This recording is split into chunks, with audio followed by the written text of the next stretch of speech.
નીચે આપેલા ચિત્રનું વર્ણન 5 વાક્યોમાં કરો.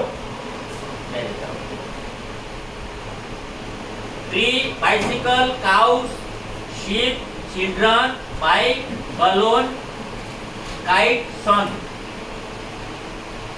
Children એટલે શું? બાળકો. Very good. અને એક કરતા વધારે બાળકો હોય તો children, s લાગે હે ને, es. bicycle એટલે સાયકલ. Very good. cows એટલે અહીંયા કાઉ નથી, કાઉસ છે. ઘણી બધી ગાય, એક કરતા વધારે, બરાબર છે. બલૂન, ફુગ્ગા. ફુગ્ગા જોયા છે હે ને? બહુ ફૂલાવી ફૂટી ગયા બોટ દે હે ને? બહુ બેઠું હોય નીચે, પછી નીચે મૂકી દે જઈને આમ ઉપર થઈ જાય એટલે બોટ દે ફૂટે હે ને?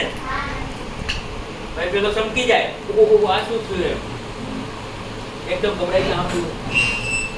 ઘણા આપણે પેલી રીલ્સ જોઈએ, પગ બેહવા જાય ને એમ તો નીચે 4-5 ઈંડા મૂકી દે એટલે ફૂટી જાય. શું થાય? પલળી જાય.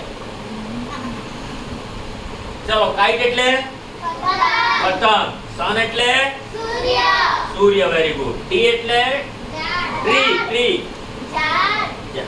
ઝાડ અથવા વૃક્ષ. તો આ ચિત્રની અંદર બધું આપેલું છે. આ ચિત્ર બતાવો બેન. આ ચિત્રની અંદર બધું આપેલું છે. જો આ છોકરાઓ રમે છે, અહીંયા સાયકલ પડી છે. ધીસ ઇઝ બાઇસિકલ અથવા ધેટ ઇઝ બાઇસિકલ અથવા ઇટ ઇઝ બાઇસિકલ. પછી કાઇટ છે, કાઇટ ઉડી રહ્યું છે, ફ્લાઇંગ. આ મોટરસાયકલ ચલાવી રહ્યો છે. આ ગાય છે, એક કરતા વધારે ગાય છે એટલે અહીંયા કાઉસ આપવામાં આવ્યું છે.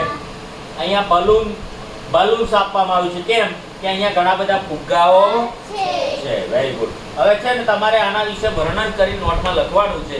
લખીને મારી પાસે સહી કરાવવાની છે. ઓકે, ચાલો તૈયાર.